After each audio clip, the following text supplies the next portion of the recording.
दशरथ में फिर भी मोह है, राम में मोह नहीं है।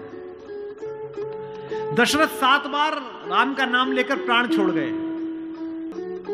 मानस कहती है कि राम राम कह राम राम कह राम राम कह राम, भूप गयो सुरधाम। राजा भगवान के यहां चला गया।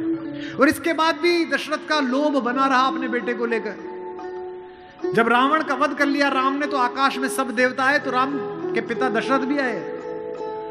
और मरने के बाद भी बेटे से प्रेम बना रहा। बताइए, राम ने देखा कि सब लोग मुझे प्रणाम कर रहे हैं, सब लोग मेरी प्रशंसा कर रहे हैं, ये जो मेरे पिता हैं ये कुछ ज्यादा भावुक हो रहे हैं, आंसू बह रहे हैं, कांप रहे हैं, बड़े खुश हैं, फूल फेंक रहे हैं। राम को लगा कि इनके अंदर मोह रह गया, मोक्ष नहीं मिलेगा। इसलिए कितनी अद्भुत पंक्ति गोस्वामी जी ने लिखी है, ऐसे बच्चे सबको दे ईश्वर, पिता दे ना दे, ऐसा बच्चा सबको दे। अपने पिता को बड़ी कड़ी आंखों से देखा राम ने। गोस्वामी जी लिखे, चितई पितई दीनई दृढ़ धर्मा। पिता को थोड़ी कठोर दृष्टि से देखकर कहा कि भाई अब दिवंगत हो गए हो, अब मैं क्या आपका पुत्र और क्या आप मेरे पिता, अब आप इन देवताओं के साथ निर्मुक्त होकर रहिए। जो बंधा रहे वो मानव, और जो मुक्त हो जाए वो देवता।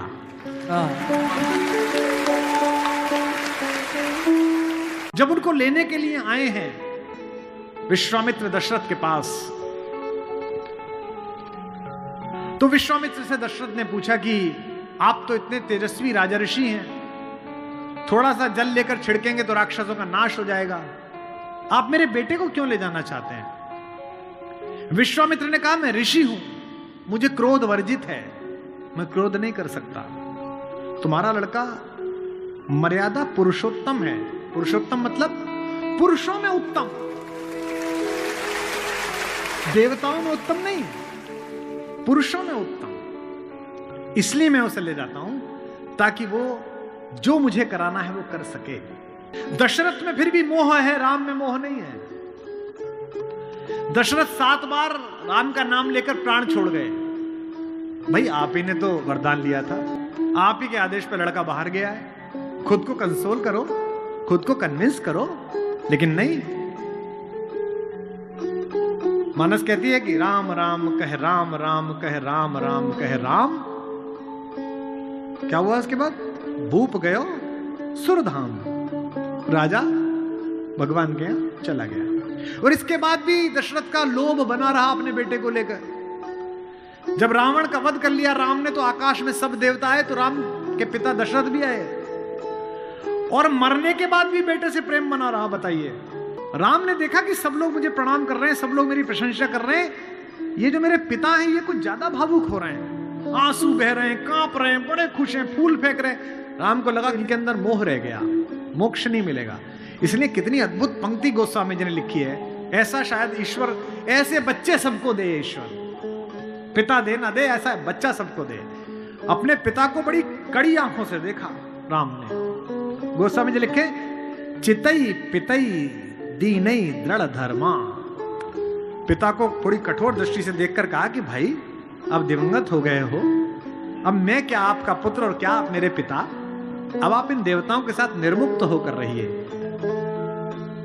जो बंधा रहे वो मानव, और जो मुक्त हो जाए वो देवता।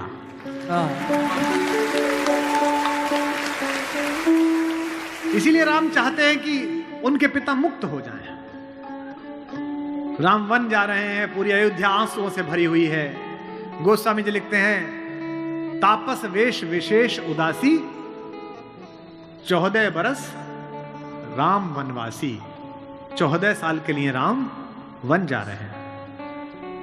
अगर कभी समय मिले तो श्रीमद् वाल्मीकि रामायण का वो 3 पेज पढ़ना जहां कौशल्या अपने बेटे को समझा रही है। अद्भुत है वो, रोती जा रही हैं और समझा रही हैं। कौशल्या का स्वस्ति वाचन। गोस्वामी जी लिखते हैं कि बंदहु कौशल्या दिशि प्राची, प्राची दिशा, पूरब दिशा जैसी मैं कौशल्या को प्रणाम करता हूं। क्यों? जिसकी कोख से ये सूर्य पैदा हुआ है। क्योंकि सूर्य कहां से निकलता है? पूरब से निकलता है। कीरति जासु सकल जग माची। कौशल्या स्वस्ति वाचन कहती हैं। भरा हुआ कंठ है, आंसू बह रहे हैं, और राम से कहती हैं कि हे राम, जंगल में प्रकृति तेरी सरीसृपों से रक्षा करे, सांपों से रक्षा करे। कहती है कि इंद्र तेरी रक्षा करे, मरुत तेरी रक्षा करे, वरुण तेरी रक्षा करे, और बेटा जो जो तेरी रक्षा करता रहेगा मैं रोज उसका यहां दीपक जलाऊंगी। लेकिन एक बात जो आखिर में कहती है वही राम की मां हो सकती थी।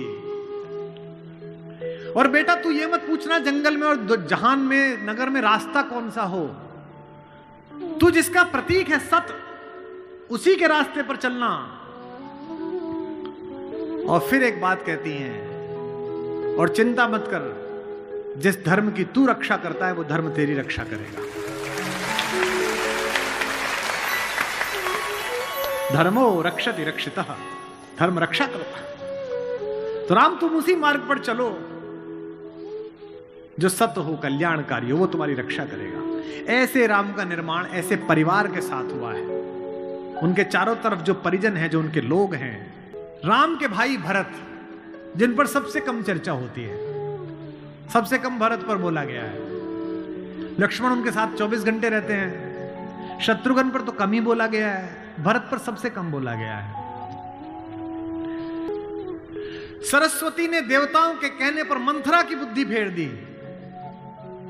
सरस्वती ने देवताओं के कहने पर कैकेयी की बुद्धि फेर दी। लेकिन जब भरत ने कहा कि मैं भैया को वापस लेने जा रहा हूं, तो देवताओं में खलबली मच गई। बोले यार अभी तो गया है ये, और इसको लेने ही चल दिया, और राम भावुक भी है, इसके प्रेम में वापस ना आ जाएं। तो देवताओं ने सरस्वती को कहा कि तुम जरा बात कर दो। तो क्या कहती है सरस्वती? देवताओं से कहती है कि 1000 आंखें होने के बाद भी जिसको सुमेरु ना दिखता हो, तुम मूर्ख हो क्या? मोसो कहत भरत मति फेरिन, मुझसे कहते हो भरत की मति फेर दूं? दुनिया में किसी की भी बुद्धि भ्रष्ट कर सकती हूं, भरत की बुद्धि भ्रष्ट नहीं होती मेरे करने से।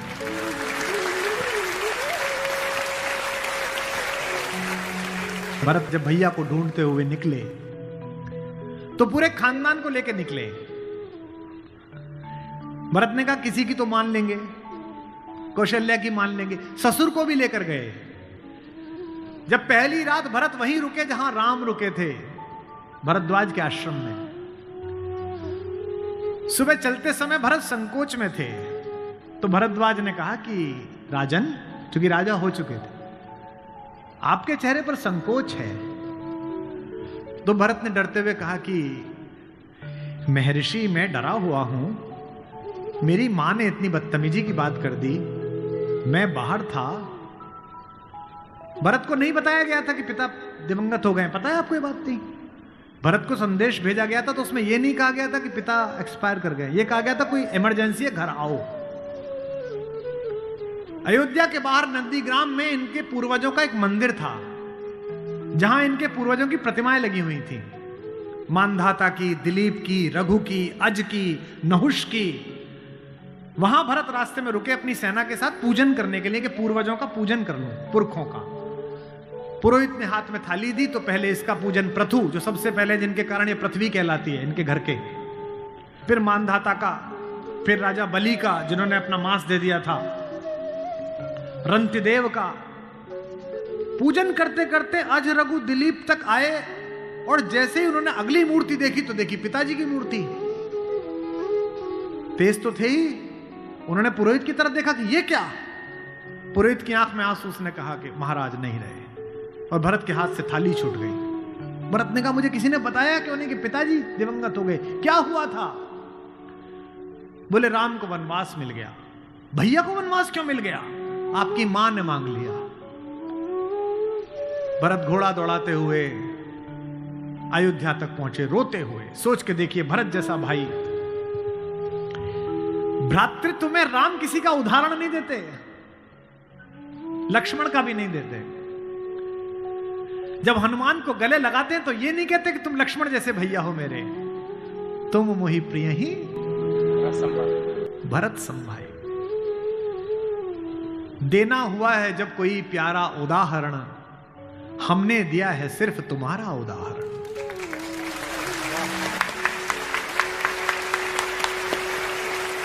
कि भरद्वाज से भरत ने पूछा कि भैया मुझे माफ तो कर देंगे ना, मैंने इतनी बड़ी गलती की, एक ऐसी गलती जो भरत ने की नहीं, उसके पश्चाताप में है भरत। मां ने इतनी गलती की, मुझे माफ तो कर देंगे। भरद्वाज ने कहा, हे राजन, मुझे पता नहीं कि तुम्हारे बड़े भाई तुम्हें कितना प्रेम करते हैं या नहीं, लेकिन जब वो यहां से जा रहे थे और सुबह के समय उन्होंने गंगा पार करने के लिए पुरोहित को बुलाकर स्वस्ति वाचन का मंत्र किया, तो बड़े खुश थे, प्रसन्न थे कि मैं वनवास पे जा रहा हूं, चेहरे पे मुस्कुराहट थी।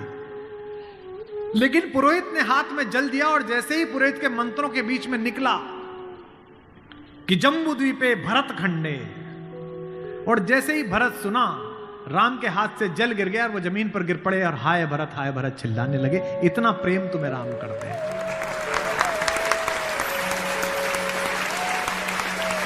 राम करुणा से भरे हुए हैं, इसीलिए करुणा निधि है। इसीलिए कहता हूं कि इस कहानी से पॉलिटिक्स सीखिए, इस कहानी से स्ट्रेटेजी सीखिए, इस कहानी से ह्यूमन वैल्यूज सीखिए, फैमिली वैल्यूज सीखिए। और जो राजनीति में लोग काम करते हैं, उनसे भी अनुरोध है कि सदा जनता की भावनाएं ही सत्य नहीं होती।